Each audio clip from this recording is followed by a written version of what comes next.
Spoilers for episode 6 of season 2 of Daredevil Born Again if you like Jessica Jones, Godfather references, or people getting really close to each other and they might kiss but they don't. You're gonna love Requiem. In these videos, I just talk about what I found interesting in the new episode of Daredevil Born Again, season 2. This one's episode 6 called Requiem.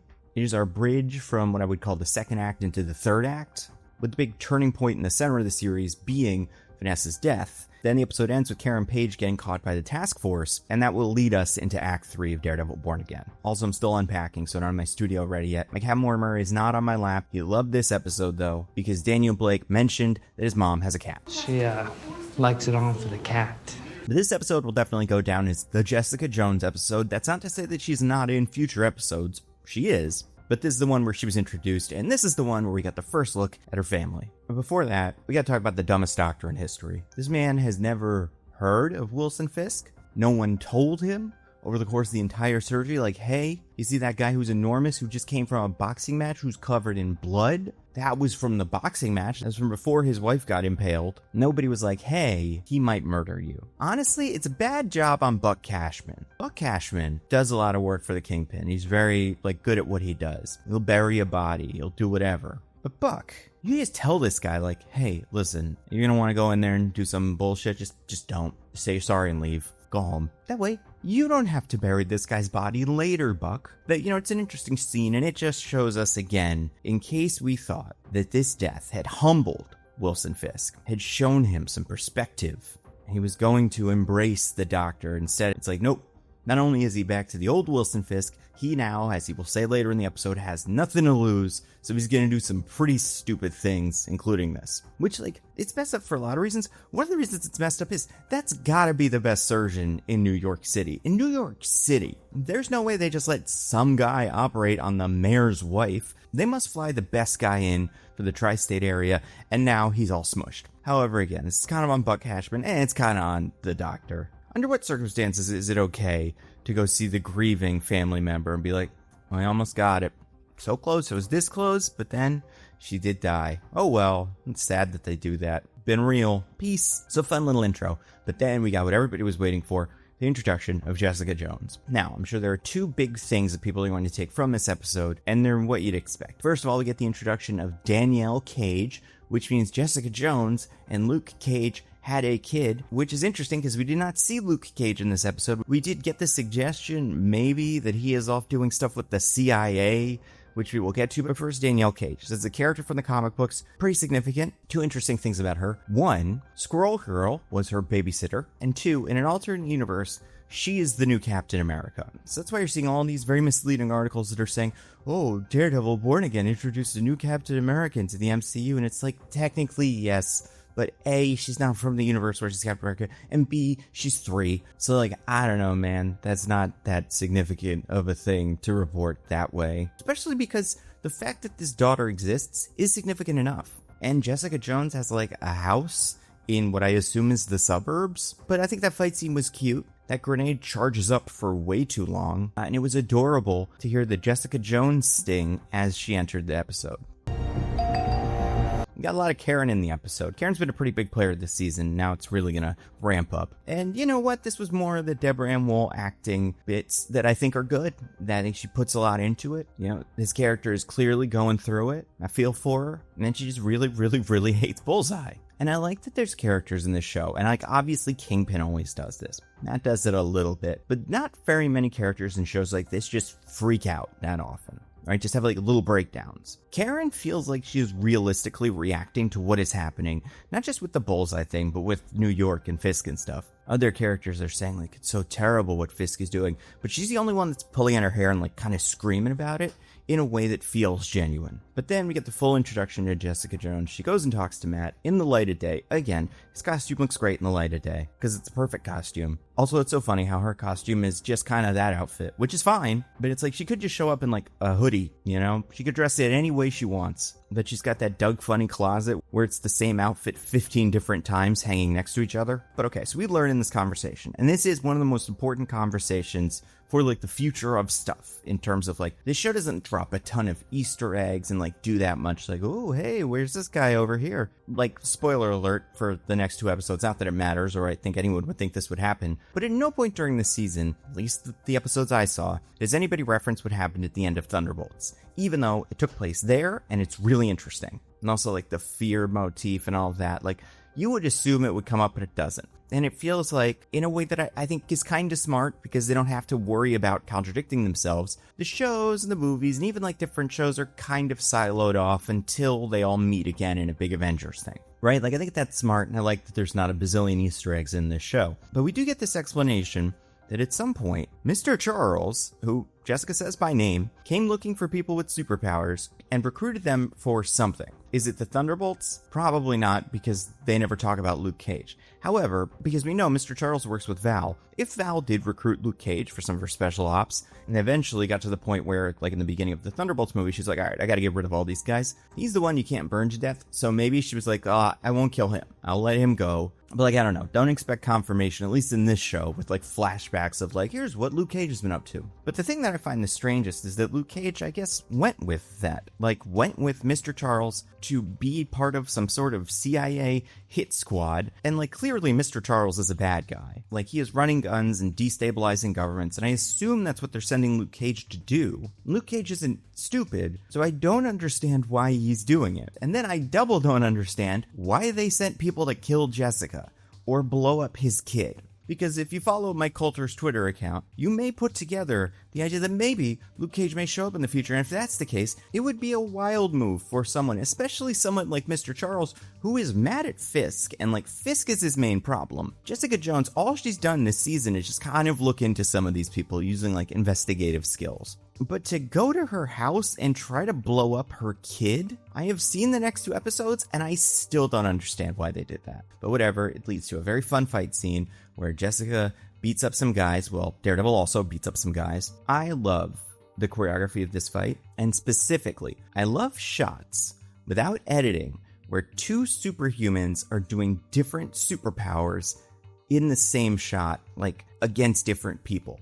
So like, I love the shots where you can see Jessica fighting using like super strength, and you can see Daredevil fighting using his clubs or his athleticism. It's hard to do because coordinating all the effects are difficult. But when it works, it really makes it seem like, oh, these guys exist in the same world, and they are different, but they're similar. They have different tactics. But we do see in this episode something very interesting. Apparently, Jessica Jones has like half powers. Sometimes they go away when it's convenient for the plot, like when she would punch the head off of the main cop character that everyone hates. Right before that, he gets a little plot armor and he's okay. Even though he just got punched in the face by a person, even if it's just Jessica Jones, like, I feel like that would hurt. But he's the devil, so who knows? He's not the devil. Or is he? Ooh, probably not. I really do like that character, though. I say it every week, but Powell is great. And then we begin the 10 to 15 minute stretch of characters getting really close, and you're like, they might kiss. And that's interesting because of a very strange energy that has been cultivated, but then they don't kiss. The first one of these that we see is the weirdest one by far, and probably the weirdest scene of the episode.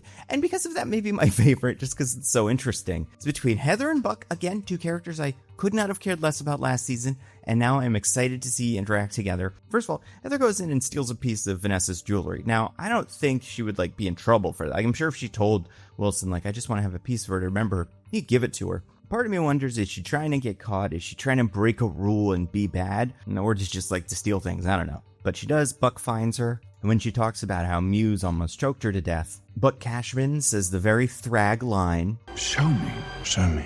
And then for like a minute, she just chokes this guy. And it's weird. It's strange and kind of horny in a weird way that apparently, I think I read somewhere that the actors were supposed to kiss at the end of the scene, but they didn't feel like it fully worked. And I don't think it would have necessarily, but also it maybe is weirder that they don't. A lot of people think this is the beginning of her villain arc. I think that would make sense. We don't get a ton of her in this episode, and I think that's fine. The next one is, and perhaps the strangest in context, is just this very interesting interaction between Karen Page and Bullseye, who's now like up and talking and doing his usual kind of Bullseye speak, talking about justice and metaphors and why he deserves to get shot. And Karen agrees, and she gets ready to shoot him, but the way she does it, the way she gets onto that chair and then holds his face, I was like, oh man, is she also gonna make out with him? and then she doesn't. That's fine. You know, I think it'd be weird if she did. She also does that thing that they do in movies that I would love it if they stopped doing in movies. Someone loads a gun, a new gun, like a recent gun, loads the gun, pulls the hammer back as if to like get the gun ready to be shot, even though that's what happens when you pull the trigger. That you don't need to do that. It doesn't do anything. It's like if before punching someone you did that thing that they do in cartoons where they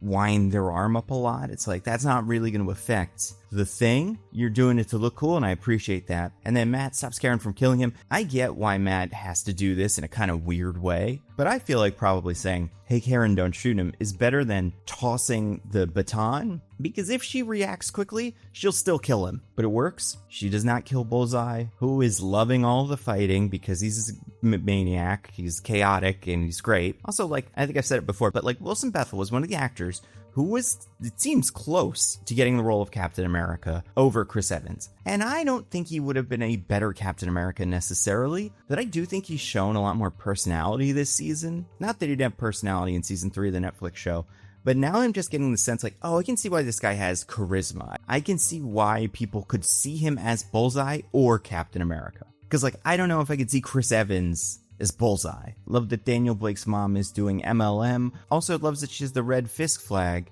and it's kind of like, looks like a Trump sign, which I guess it's not necessarily Republicans get red, Democrats get blue. It is sometimes, but also sometimes Republicans use blue. It all depends. And we don't know if Fisk is a Republican or a Democrat. I assume he probably ran as an independent. He doesn't seem to have any policies besides getting revenge and breaking all the laws and stealing money from the city. So, you know, leans MAGA Republican. But I do think it's interesting here that Fisk has a red flag. I assume Fisk would want to distance himself from the color red because of how much he hates Daredevil. And that's just like a thing that I think if maybe if Fisk saw that sign, it would kind of piss him off. But Fisk also doesn't really own blue. His colors are very clearly like black and white. In the comics, because he's a Spider-Man villain, he's also got purple and yellow going on. But yeah, I don't know. I just thought that detail was cute. BB goes and checks on Daniel's room in one of those scenes where like, oh, he's gonna see her doing this and she's gonna have to lie and maybe that'll be like a kiss or something. Maybe that's where we're gonna get this. But then she doesn't get caught, which is nice. She sees what honestly feels like a pretty realistic room for someone his age who doesn't live there anymore, but like did somewhat recently. Got a lot of Yankee stuff, got a Jets pennant, a street sign that just says Hip Hop Boulevard.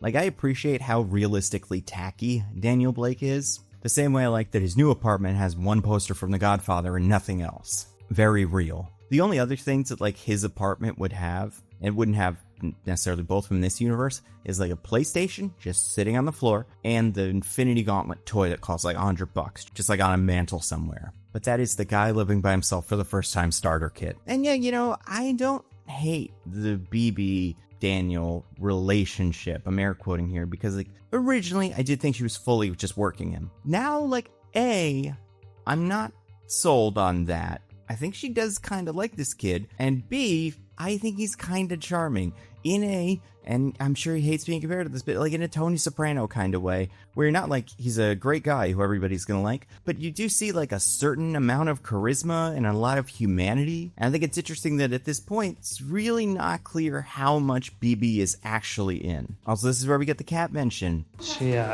likes it on for the cat.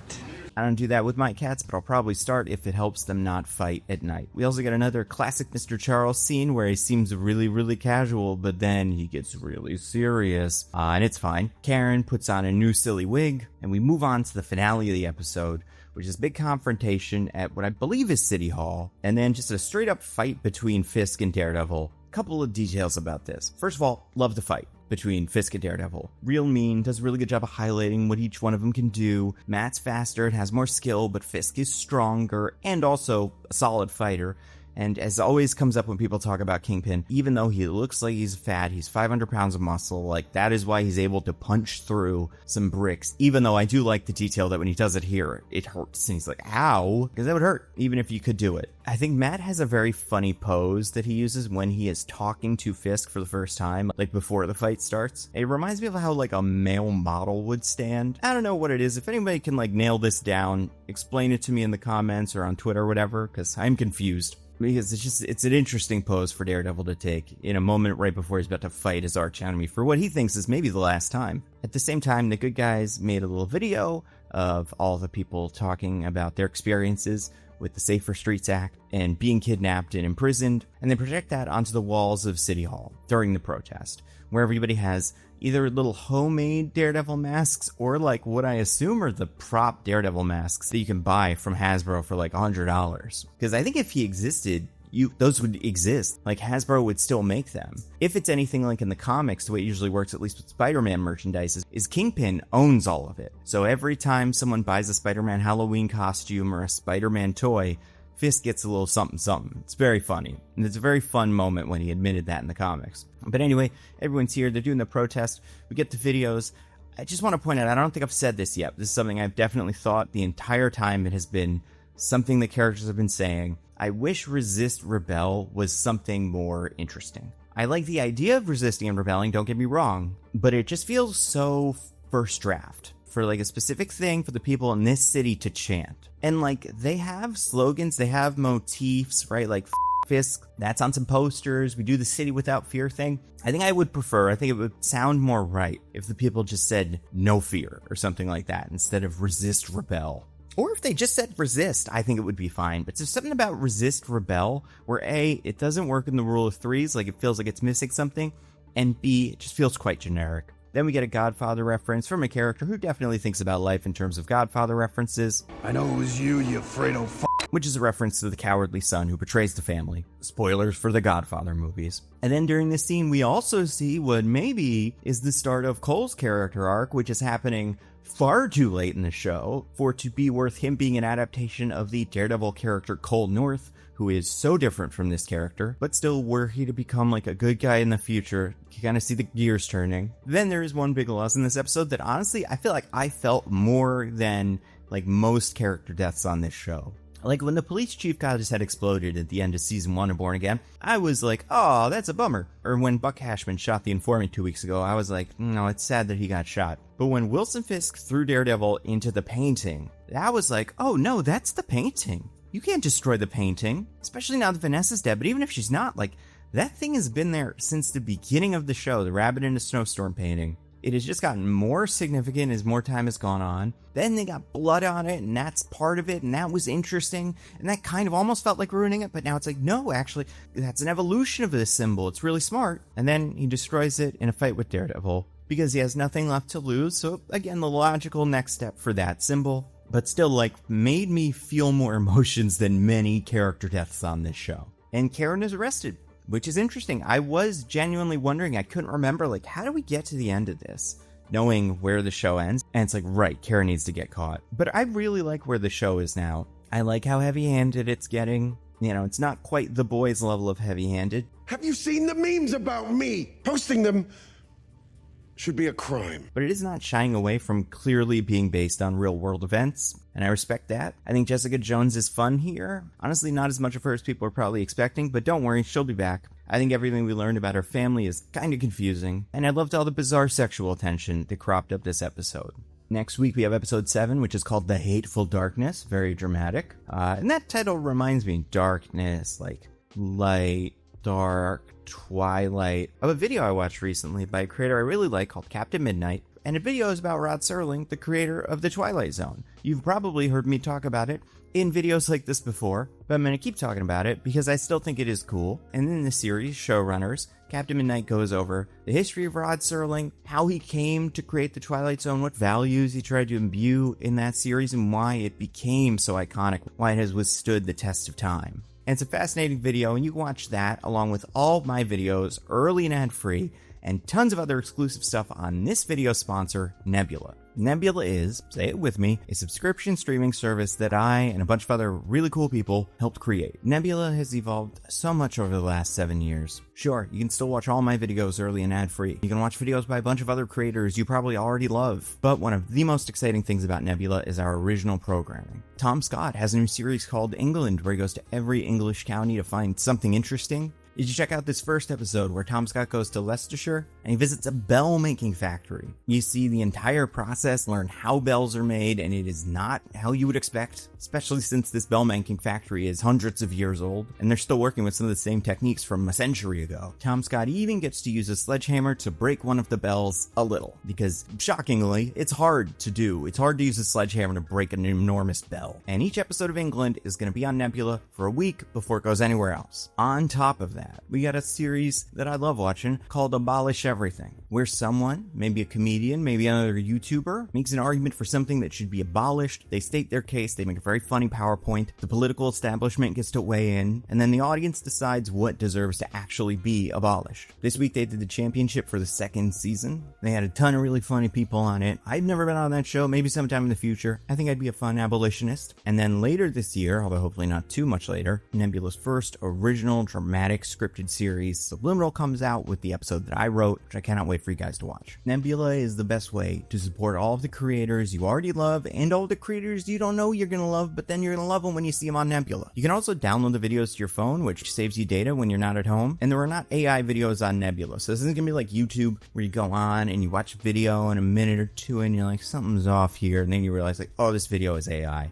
Which happens on YouTube and other platforms way more than I would like to admit. Nebula, we all got real stuff made by real creators, and that's why it's great. And a year of Nebula is already a steal at $60 a year, $5 a month. But if you go to go.nebula.tv/thenandocut, you can get a year of Nebula for just $30. That is $2.50 a month. It is an amazing deal. Again, go to go.nebula.tv/thenandocut to check it out. All right. Thank you for watching. Stay safe, everybody. I'll see you next time.